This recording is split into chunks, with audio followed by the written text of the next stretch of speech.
এই বিষয়ে আপনাদের মন্তব্য।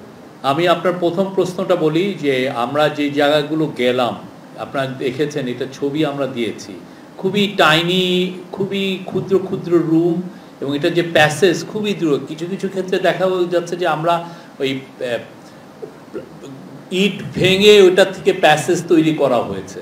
তো পুরো বিষয়টা আসলে লজিস্টিক্যালি এটা একটা চ্যালেঞ্জ ছিল। সেই জন্য আমাদের আইডিয়া ছিল যে আমরা বিটিভির থেকে নিব, বিটিভির এবং পিআইডির থেকে আমরা ফটোগ্রাফার নিয়েছি, বিটিভির থেকে আমরা টেলিভিশনের দুটো ক্যামেরাম্যান নিয়েছি, এবং আমাদের নিজস্ব যারা প্রেস উইংয়ের একজন ফটোগ্রাফার ছিলেন উনি ছিলেন।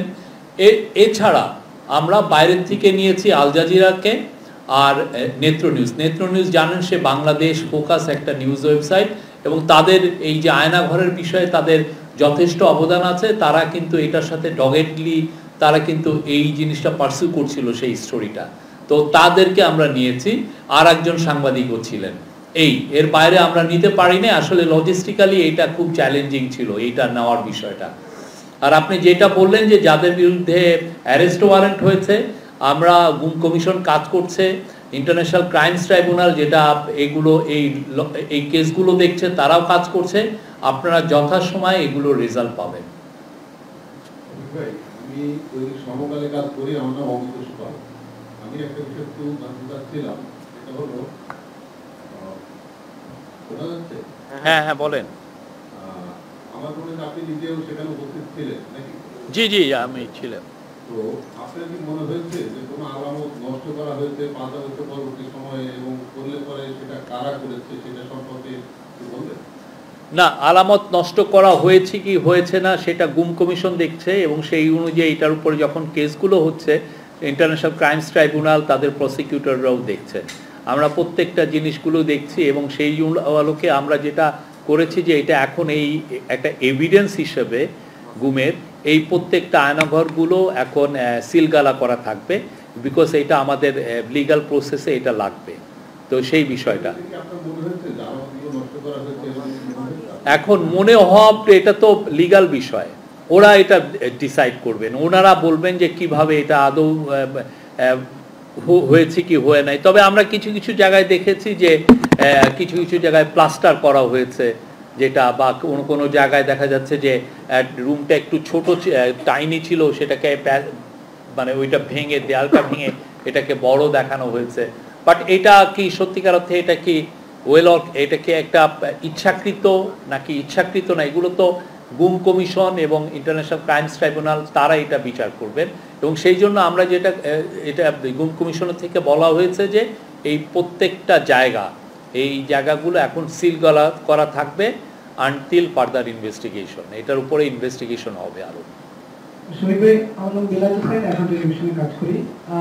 যখন আয়নাঘর পরিদর্শন করছিলেন আপনারা, এর মধ্যেই জাতিসংঘের মানবাধিকার কমিশন একটি রিপোর্ট প্রকাশ করেছে। সেখানে বলা হয়েছে যে 1400 মানুষ হত্যা করা হয়েছে জুলাই গণ অভ্যুত্থানে, এবং 11,000-এর বেশি আহত হয়েছে। শিশুদের কথা বলা হয়েছে, এবং এই হত্যাকাণ্ডের নির্দেশদাতা হিসেবে শেখ হাসিনার কথা বলা হয়েছে, স্বরাষ্ট্রমন্ত্রীর কথা বলা হয়েছে, এবং আওয়ামী লীগের সাধারণ সম্পাদক শব্দটা উল্লেখ করা হয়েছে, মানে দলের সাধারণ সম্পাদক। আমরা যখন দেখি যে এই আয়নাঘর এইসব হত্যাকাণ্ড নিয়ে ব্যক্তিদের বিচারের প্রশ্ন ওঠে, কিন্তু দল হিসাবে আওয়ামী লীগের যে দায় এখানে চলে আসে, সেই দায়টা অনেকে এড়িয়ে যেতে চায়, এবং এখন অনেকেই আওয়ামী লীগকে নির্বাচনে নিয়ে আসার কথা বলে। তো সেই জায়গায় আওয়ামী লীগের দায় নিয়ে সরকার কি ভাবছে, এবং আওয়ামী লীগ দল হিসেবে আওয়ামী লীগের বিচারের বিষয়ে সরকার কি ভাবছে? না, আমরা এই বিষয়ে বারবার কিন্তু বলেছি। প্রথম কথা হচ্ছে যে আওয়ামী লীগের যারা এই গুম খুন হত্যাকাণ্ডে জড়িত ছিল সবার বিচার হবে, এটা স্পষ্ট। এবং আজকের যে রিপোর্টের পরে আপনারা দেখেছেন ইউএনের হিউম্যান রাইটস অফিস হচ্ছে ওয়ার্ল্ডের most respected human rights organisation. তারা যেই রিপোর্টটা দিয়েছে তাতে সুস্পষ্ট যে কার অর্ডারে এই খুনগুলো হয়েছে। এবং খুনগুলো আপনি দেখেন না কি খুন, 4 বছরের ছেলে, 6 বছরের মেয়ে, আপনি এবং নিয়ে আপনি কি করছেন, পুড়িয়ে ফেলছেন। এবং এখানে স্পষ্ট লেখা আছে, আমার কলিগ বললেন যে এটাকে হাইড করে ফেলতে হবে, মেরে হাইড করে ফেলতে হবে। এবং তার মধ্যে যারা মারা গেছে, যাদেরকে খুন করা হয়েছে, তার 13% ছিল চিলড্রেন, আমার আপনার ছেলে মেয়েরা।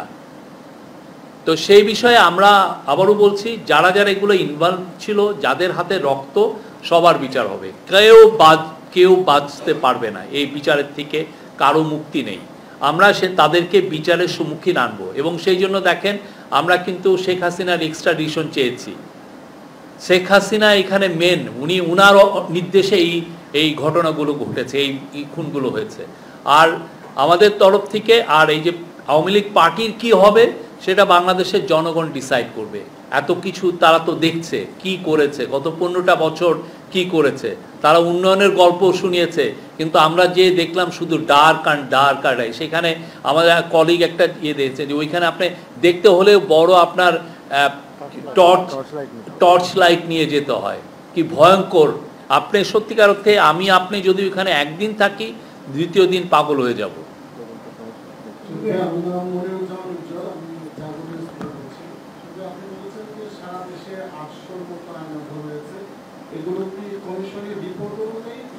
এটা আমরা ধারণা করছি, এটা কিন্তু ইনভেস্টিগেশনের পার্ট, এটা ইনভেস্টিগেশন হচ্ছে।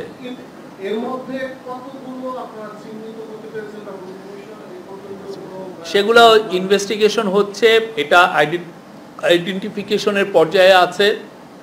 আমাদের এটা কাজ, আপনারা জানেন ল্যাটিন আমেরিকাতেও এরকম প্রচুর লোক, হাজার হাজার ছেলে মেয়ে গুম হয়েছে। তো ওদের বিচারে আনতে বা ওদের যে কোথায় কোথায় এদেরকে রাখা হয়েছিল, কোথায় কোথায় এদেরকে বডি ডাম্প করা হয়েছে, এটা জানতে দেখা যাচ্ছে যে কয়েক দশক পর্যন্ত লেগে গেছে।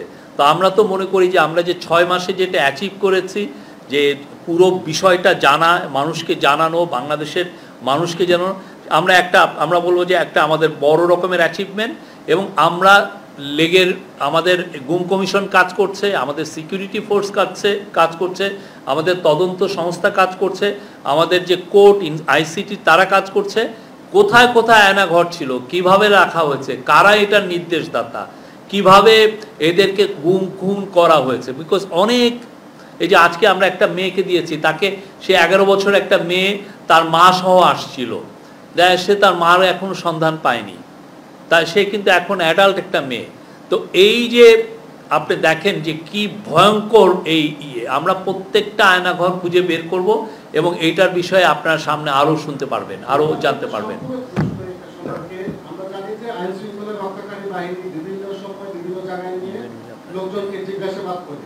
আপনারা যেটাকে আয়নাঘর বলছেন, অদূর ভবিষ্যতে আমরা এমন শুনতে পাবো কিনা যে এই সরকারের আমলে কাউকে জিজ্ঞাসাবাদের জন্য এই ধরনের আয়নাঘরে রাখা হয়েছে? আপনার 6 মাসে কি দেখেছেন এরকম কোনো? আপনার 6 মাসে আপনারা দেখেছেন? আপনার 6 মাসে আপনি তো এটা খুবই একটা, আপনি যে প্রশ্নটা করলেন এটা, হ্যাঁ, আপনি একটা হাইপোথিসিস করলেন। আমরা তো সবাইকে বলছি, আমাদের যদি হিউম্যান রাইটস ভায়োলেশন হয় আপনারা রিপোর্ট করেন, ইউ আর মোস্ট ওয়েলকাম। কিন্তু যেটা হয়নি সেটা নিয়ে আপনি তো ঠিক না।